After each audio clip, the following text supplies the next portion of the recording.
जिंदगियों की तलाश में रेस्क्यू ऑपरेशन चलाया जा रहा है। सेना, एनडीआरएफ, एसडीआरएफ की टीम मुस्तैदी से हादसे वाली जगह पर डटी हुई है। हेलीकॉप्टर से लोगों का रेस्क्यू ऑपरेशन किया जा रहा है। आपको रिपोर्ट में दिखाते हैं।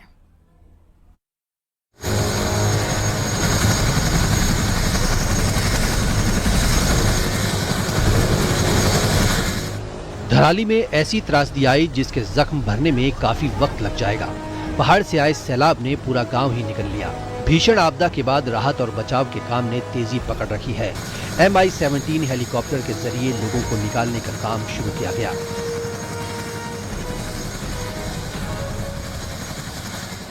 हरसिल और धराली में जो लोग फंसे हुए हैं उनको एक एक करके लाया जा रहा है। आप देख सकते हैं कि हेलीकॉप्टर अभी जो धराली में फंसे हुए लोग थे उनको हेलीकॉप्टर यहाँ पर लेकर पहुँच रहे हैं और यहाँ से उनको उनके गंतव्य के लिए भेजा जा रहा है। कई लोग जो बीमार हैं उनको फर्स्ट एड यहाँ पर दिया जा रहा है और उसके बाद उनको डिस्ट्रिक्ट हॉस्पिटल या फिर जिसकी जैसी स्थिति है, यदि कोई गंभीर है तो उसको हायर सेंटर भेजा जा रहा है। कल जब रेस्क्यू ऑपरेशन सबमिट हुआ तो पूरे दिन भर 372 लोगों को हरसिल से निकाला जा चुका था, जिनमें कुछ स्थानीय लोग थे, कुछ यात्री थे। उत्तरकाशी में गंगनानी से 3 किलोमीटर आगे पुल के ध्वस्त होने से रास्ता बंद है। SDRF की टीम ने रोप की सहायता से पुल बनाने की सामग्री पहुंचाई ताकि पुल का निर्माण शुरू किया जाए। BRO और PWD के इंजीनियरों और मजदूरों को रस्सी की मदद से नदी के सुरक्षित रास्ता पार करवाया गया।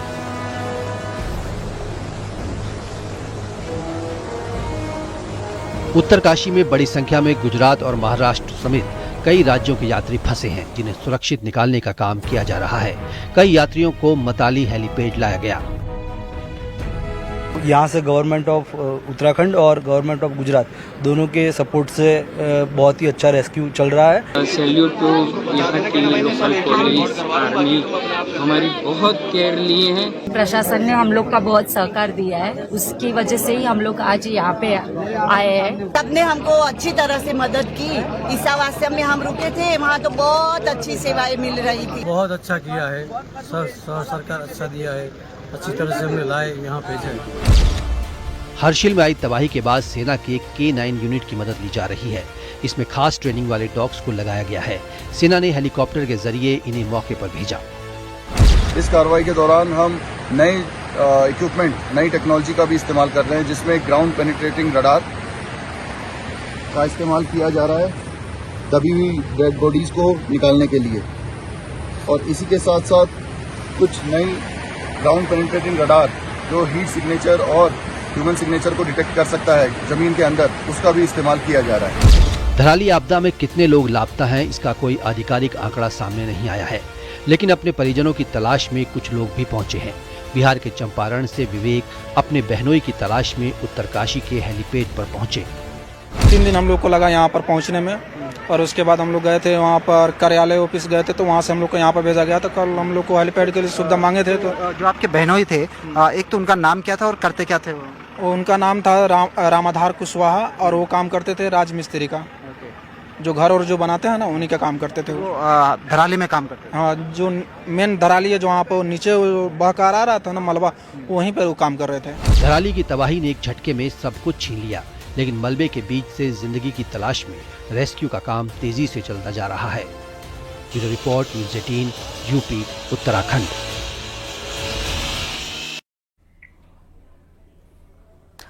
पहाड़ों पर तो बारिश मुसीबत का सबब बनी हुई है, वहीं मैदानों में भी पानी ने डेरा जमाया हुआ है। नदियों में आए उफान की वजह से सैकड़ों गांव बाढ़ के आगोश में हैं, तो यूपी में कई जिलों में बाढ़ देखी जा रही है, जिससे लोग काफी ज्यादा प्रभावित है। आपको रिपोर्ट में दिखाते हैं।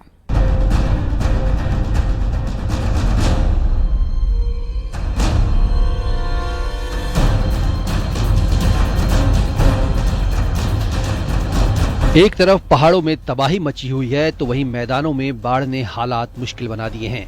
यूपी के कई जिले बाढ़ग्रस्त हैं।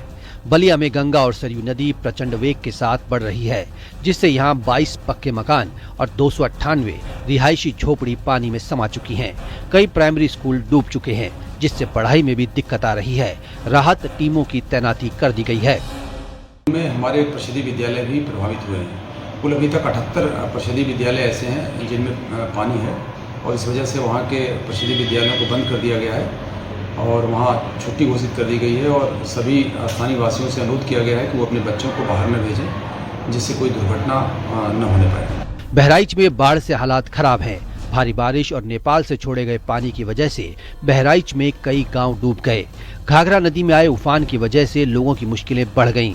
कई मकान पानी में डूब चुके हैं। लोग सुरक्षित जगह पर जाने की मशक्कत कर रहे हैं। खेत खलिहानों का नामो निशान नहीं बचा, क्योंकि हर तरफ पानी ही पानी दिख रहा है। लोग नाव का सहारा ले रहे हैं। शिवपुर इलाके में मिट्टी के कटान का खतरा है, जिसकी जद में दर्जनों मकान हैं। कटान के डर से लोग घर छोड़ रहे हैं। पूरा जो इलाका है यहाँ पर दर्जनों घर हैं जो डूबे हुए हैं बाढ़ के पानी में, और लोगों को रहने के साथ साथ सबसे बड़ी जो दुश्वारियां हो रही है वो खाना बनाने की हो रही है, ताकि अपने बच्चों को 2 टाइम की रोटी नहीं दे पा रहे हैं वो लोग, जानवरों के लिए चारा नहीं ला पा रहे हैं। तमाम तरह की जो परेशानियां हैं वो इस वक्त यहाँ पर है, और इनकी मांग है कि अधिकारी हमको सहूलियत दे और हमें जो राहत मिलती है वो पहुंचाई जाए। राहत सामग्री जो आती है, जो मिलती है, उसमें कुछ को मिलती है, कुछ को नहीं मिलती है। जौनपुर में गंगा के उफान के बाद अब गोमती नदी ने भी अपना रौद्र रूप दिखाना शुरू कर दिया है। नदियों के आसपास रहने वाले लोगों को पानी डरा रहा है। गोमती तट के ग्रामीण इलाके में बाढ़ का खतरा मंडरा रहा है। प्रशासन ने नाव चलाने पर पूरी तरह से रोक लगा दी है। बाबा गोमतेश्वर महादेव मंदिर आधा डूब गया है। कम 15 फीट बढ़ गया।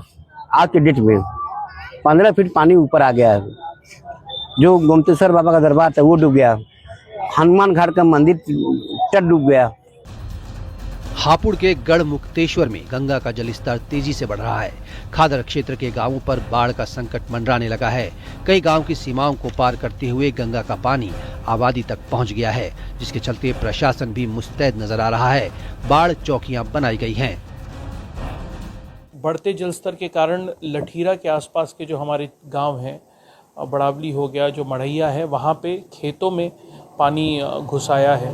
कल रात्रि को मेरे और कप्तान साहब के द्वारा इन क्षेत्रों का भ्रमण भी किया गया, तो खेतों में लगभग 1-2 फीट पानी आ गया है। परंतु चूंकि गांव की आबादी थोड़े ऊंचे स्तर पर स्थित है, इसलिए आबादी में अभी पानी नहीं घुसा है। बिजनौर की बात करें तो बाढ़ से कई गांव प्रभावित हुए हैं। सड़कों पर हर जगह जल भराव दिख रहा है। अमेठी में रुक रुक कर बारिश आफत बन गई है। गयासपुर गांव में तेज हवा के चलते एक पुराना पेड़ घर के छप्पर पर भर भरा कर गिर गया। एक महिला की मौत हो गई। राजधानी दिल्ली की बात करें तो यहाँ यमुना नदी उफान पर है। यमुना नदी का जलस्तर खतरे के निशान के पास पहुंच चुका है। अगर यमुना में और पानी छोड़ा जाता है तो नदी के आसपास के इलाकों में बाढ़ का खतरा हो सकता है। Bureau report, news 18, UP, Uttarakhand.